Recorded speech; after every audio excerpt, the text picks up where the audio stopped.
মাইয়েত মারা গেলে আমাদের কিছু করণীয় আছে। আমাদের সমাজে একজন ব্যক্তি যখন মারা যায় তাকে ঘিরে যতগুলো কাজ করা হয় তার অধিকাংশই হলো বিদাতি কর্মপদ্ধতি, অধিকাংশ হলো কোরআন সুন্নাহ বিরোধী কর্মকাণ্ড।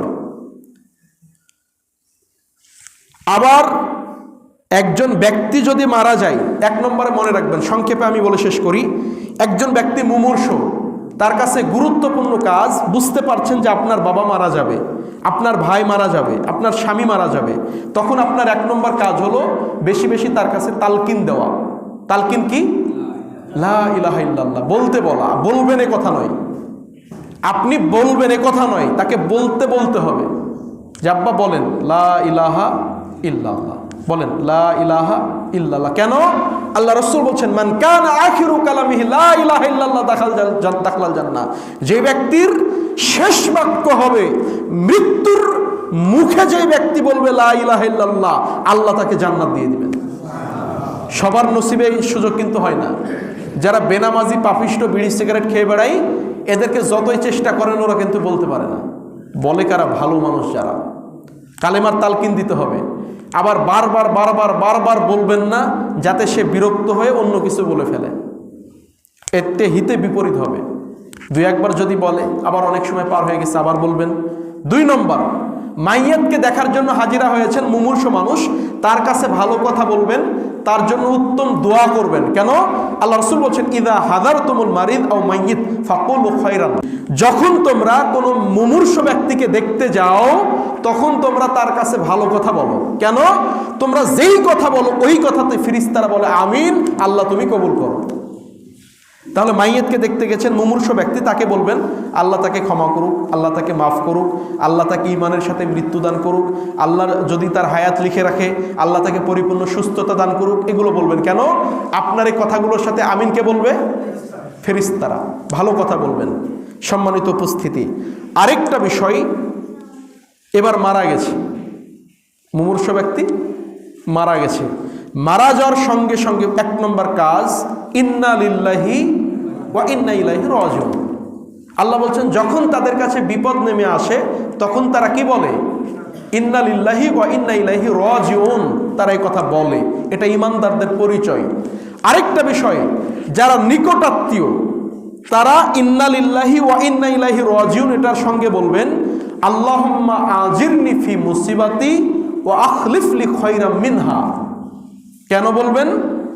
এই দোয়াটার অর্থ হলো, এটা কিন্তু যারা নিকটস্থ, আপনার স্বামী মারা গেছে, আপনার স্ত্রী মারা গেছে, আপনার মা মারা গেছে, আপনার বাবা মারা গেছে, আপনার ভাই মারা গেছে, আপনার সন্তান মারা গেছে, আপনার নিকটাত্মীয় বন্ধু প্রতিবেশী মারা গেছে, তখন আল্লাহকে বলবেন ইন্না লিল্লাহি ওয়া ইন্না ইলাইহি রাজিউন আল্লাহুম্মা আজিরনি ফি মুসিবাতি ওয়া আখলিফ লি খায়রাম মিনহা। কেন? আল্লাহ রাসূল বলছেন ইল্লা আখলাফাল্লাহু লাহু খায়রাম মিনহা, যেই বিপদ আল্লাহ তাকে দিয়েছেন এই দোয়া পড়লে আল্লাহ তার চাইতে উত্তম প্রতিদান ব্যবস্থা করে দিবেন। একটা হাদিস আপনাকে শোনাই, সহিহ মুসলিমে এসেছে, উম্মে সালামা একজন আল্লাহ রাসূলের স্ত্রী ছিলেন। তার আগে স্বামী ছিল, যার নাম ছিল আবু দারদা। তো উম্মে সালামের স্ত্রী আবু দারদা একদিন মারা গেছে। তো মারা যাওয়ার পরে তিনি বলছেন স্বামী মারা গেছে, ইন্না লিল্লাহি ওয়া ইন্না ইলাইহি রাজিউন আল্লাহুম্মা আজিরনি ফি মুসিবাতি ওয়া আখলিফ লি খায়রাম মিনহা। এই দোয়াটা কে করছে? উম্মে সালামা। কে মারা গেছে? তার স্বামী। তখন তিনি বলছেন যে আমি তো আল্লাহ রাসূলকে বলতে শুনেছি এই দোয়াটা পাঠ করলে আল্লাহ কি দেন? উত্তম প্রতিদান দেন। যেটা নিয়েছেন তার চাইতে কি দেন? ভালো কিছু দেন। এরপরে তিনি বলছেন যে আমার জানা মতে মুসলমানদের মধ্য হতে এই আরব ভূখণ্ডে তো আবু সালামার চাইতে ভালো কোনো মানুষ, কোনো সাহাবী, কোনো মুসলমান আমার চোখে পড়ে না। আইয়ুল মুসলিমিনা খায়রুন মিন আবি সালামা, আবু সালামার চাইতে পৃথিবীতে ভালো মানুষ আর কে আছে? এটা তার চিন্তা। এরপরে তিনি ভাবছেন যে আল্লাহ রাসূল যেহেতু বলেছেন এই দোয়া পাঠ করলে আল্লাহ উত্তম ব্যবস্থা করে দিবেন, তো হয়তো বা আল্লাহর হাতে সে অপশন আছে যেটা আমার জানা নাই। কিন্তু তার একটা ধারণা যে আমার স্বামী অনেক ভালো মানুষ ছিলেন, এমন ভালো মানুষ আর নাই। তখন সংক্ষেপে আমি বলি, লম্বা ঘটনা, বলছেন যে এই দোয়ার বদলতে আমার যখন ইদ্যত শেষ হয়ে গেল, তা আল্লাহর রাসূলকে আল্লাহ আমার স্বামী বানিয়ে দিলেন। সুবহানাল্লাহ, কথা বোঝেননি? আগে স্বামী ছিল কে? আবু সালামা, একজন আল্লাহ নবীর সাহাবী, জালিলুল কদর সাহাবী, কিন্তু আল্লাহ রাসূলের কি সমান হবে? ধারে কাছেও হবে? তো এই যে দোয়াটা পাঠ করলেন, যেটা ওর চিন্তাতেই ছিল না, তিনি হিসাব করেছেন নবীকে বাদ দিয়ে সাহাবীদেরকে। তা আমার স্বামীর চাইতে তো এত ভালো মানুষ আর নাই, কিন্তু আল্লাহ কি দিয়েছেন? তার স্বামীর পরিবর্তে কাকে দিয়েছেন? আল্লাহ রাসূলকে। যে কোনো বিপদ, মোবাইলটা হারিয়ে গেছে, একটা বিপদে পড়েছেন, অভাবে পড়েছেন, ছেলে মারা গেছে, অ্যাক্সিডেন্ট হয়েছে, সঙ্গে সঙ্গে দাঁড়িয়ে বলবেন ইন্না লিল্লাহি ওয়া ইন্না ইলাইহি রাজিউন, আল্লাহুম্মা আজিরনি ফি মুসিবাতি ওয়া আখলিফ লি খায়রাম মিনহা। মোবাইলটা হারিয়ে গেছে, আল্লাহ ভালো কিছু ব্যবস্থা করে দিবেন। ফসল নষ্ট হয়ে গেছে, আল্লাহ উত্তম ফসলের ব্যবস্থা দিয়ে দিবেন ইনশাআল্লাহ। এই দোয়াটা পাঠ করবেন। 3 নম্বর, ব্যক্তি মারা গেছে, এরপরে আপনার আমার করণীয় হলো, মারা গেছে তাকে ডান কাতে শুয়ে দিবেন। এরপরে আসেন, মারা গেছে তাকে গোসল করাবেন কিভাবে? অজুর অঙ্গগুলো যেভাবে আমরা ধুই, বিসমিল্লাহ বলে ডান দিক থেকে অজুর অঙ্গগুলো আগে ধুয়ত করবেন, ডান দিক থেকে পানি ঢালবেন। বেজোড় সংখ্যায় গোসল করানো ভালো, বেজোড় সংখ্যায় পানি ঢালা ভালো। বড়ই পাতা গরম করে গোসল করানো যায়। বড়ই পাতাতে বর্তমানে আধুনিক বিজ্ঞানও বলছে এটাতে জীবাণুনাশক, ব্যাকটেরিয়া নাশক উপাদান আছে। আর যদি আরও অত্যাধুনিক কোনো কিছু থাকে, সাবান থাকে, দামি কোনো বডি ওয়াশ থাকে, সেটা দিয়ে আপনি ধৌত করতে পারবেন। যারা গোসল করাবেন তারা আগে অজুর মতো করে অঙ্গগুলো ধৌত করাবেন, এরপরে পরনের কাপড়টা খুলে নিয়ে লজ্জাস্থানের দিকে চোখ না দিয়ে হাতে একটা ন্যাকড়া জোড়ে, একটা কাপড় জোড়ে আপনার বেজোড় সংখ্যায় লজ্জাস্থানটা পরিষ্কার করে দিবেন না তাকিয়ে।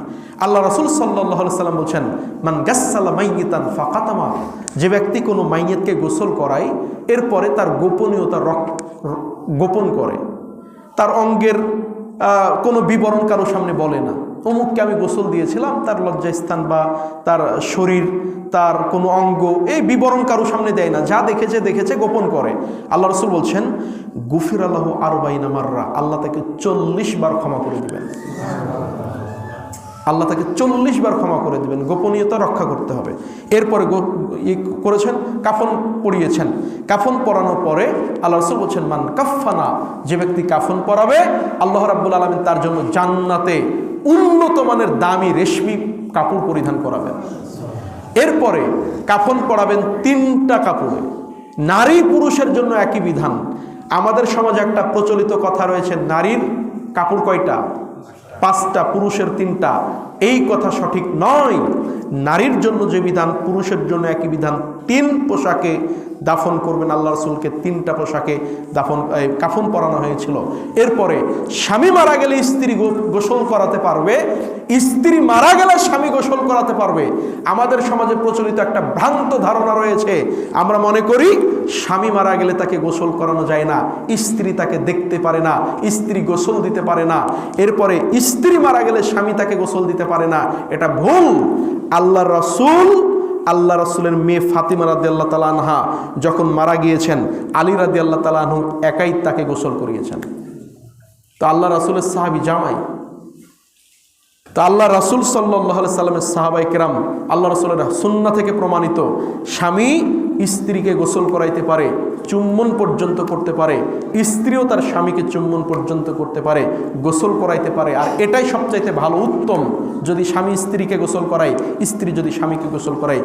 এরপরে আপনার গোসল করিয়েছেন, দাফন করানো হয়েছে, এরপরে আপনার জানাজা সন্তান যদি দেয়, এটা সবচাইতে ভালো, উত্তম। আর প্রত্যেকেরই উচিত একজন যোগ্য সন্তান রেখে যাও, যেন তার জানাজায় তারা ইমামতি করতে পারে। এরপরে বাবা মারা গেছে বা আত্মীয় স্বজন মারা গেছে, মাইয়াতের পক্ষ থেকে শুধুমাত্র 2টা ইবাদত, এই 2টা কাজ আপনি করবেন।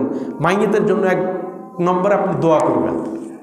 মাইয়াত মারা গেছে তার জন্য বেশি বেশি দোয়া করবেন। ছেলে হন, মেয়ে হন, স্ত্রী হন, স্বামী হন, যেই হন না কেন, তার যদি কিছু করতে চান তার জন্য কি করতে হবে? দোয়া। 2 নম্বর আরেকটা কাজ করবেন, দান করবেন। আল্লাহ রাসূল বলছেন, কোনো ব্যক্তির আত্মীয় যদি মারা যায়, তার পক্ষ থেকে যদি কেউ দান করে, আল্লাহ না করুক, যদি তার কবরে আযাব হয়, আল্লাহ সঙ্গে সঙ্গে তার কবরের আযাবকে নিভিয়ে দেন, সঙ্গে সঙ্গে।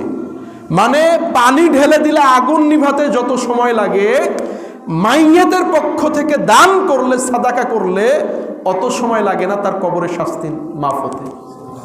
আল্লাহ সঙ্গে সঙ্গে আযাব নিভিয়ে দেন। কিন্তু আমাদের সমাজে প্রচলিত আছে, অনেক সমাজে, বিশেষ করে চিটাগাং, এরপরে আপনার অনেক বিদাতি এলাকায়, যে যেদিন বাবা মারা গেছে ওই দিনই ছেলেকে বলছে যে তোমার বাবা যে মারা গেল খানা কবে দিচ্ছ।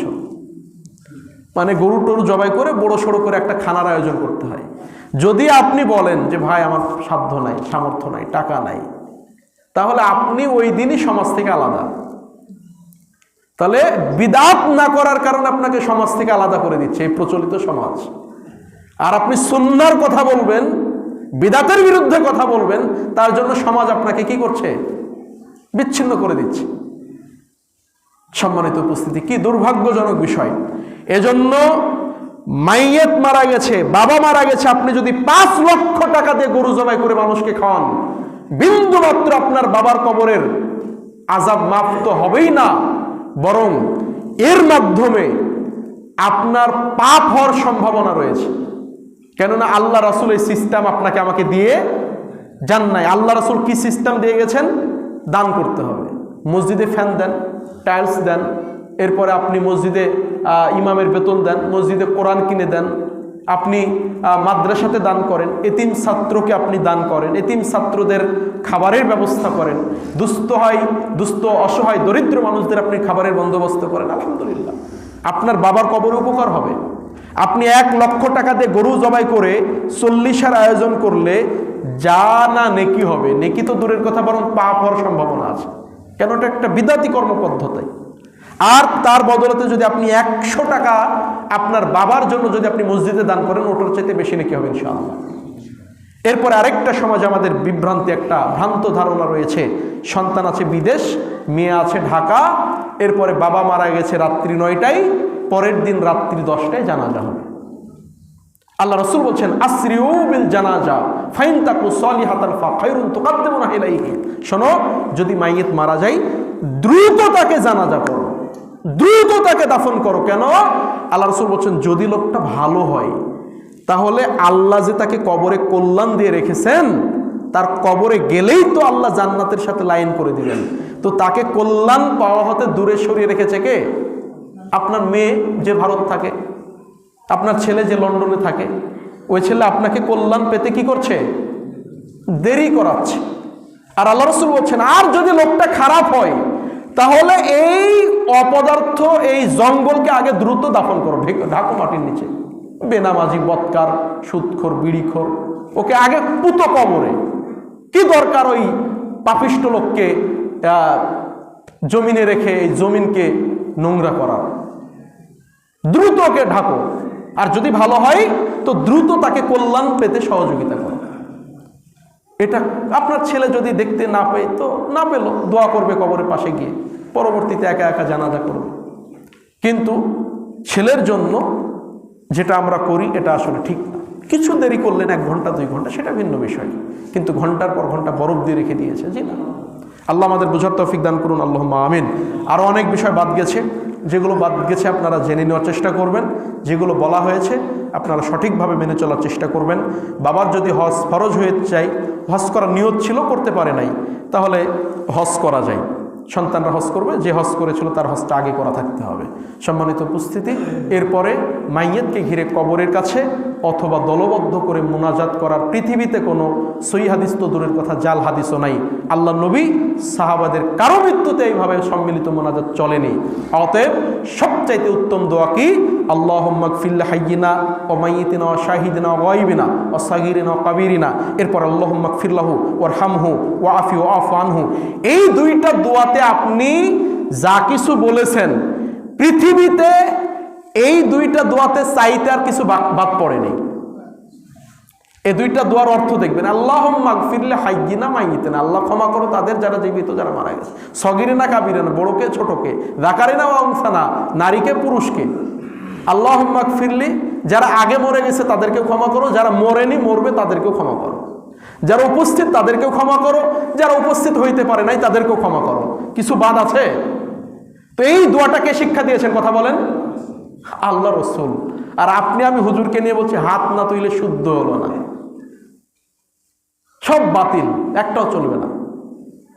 এরপরে বলছেন আল্লাহুম্মা গফিরলাহু ওয়ারহামহু, আল্লাহ তুমি তাকে ক্ষমা করো, তুমি তাকে দয়া করো, তুমি তাকে তার দুনিয়ার স্ত্রীর চাইতে ভালো স্ত্রী দান করো, দুনিয়ার সন্তানের চাইতে ভালো সন্তান দান করো, দুনিয়ার পরিবারের চাইতে তুমি ভালো পরিবার দান করো। এভাবে বললেন, মানে চাইতে আর কিছু কি থাকলো না, বাদ থাকলো না। এই দোয়াগুলো না বোঝার কারণে এই আপনার এই আমাদের মুফতিগুলো হুজুরগুলো বলে যে সব মিলে তোমরা করতে হবে। আর যদি না করেন, কয়দিন আগে বাংলাদেশে কি হলো যে আপনার এই লাশকে কি করেনি, দাফন করতে দেয়নি, সুন্নাহ পদ্ধতিতে তারা বলেছে যে আমার বাবার জানাজা সুন্নাহ পদ্ধতিতে হবে। তো এলাকার সমাজ, এলাকার হুজুরেরা বাধা দিয়েছে, মাইকে বলে দিয়েছে এই লোক মারা গেছে, এর জানাজায় তোমরা কেউ যাবা না। কেন? সুন্নাহ সম্মত আমল করেছে তাই। নাউজুবিল্লাহ। আল্লাহ আমাদের হেফাজত করুন, আল্লাহুম্মা আমিন।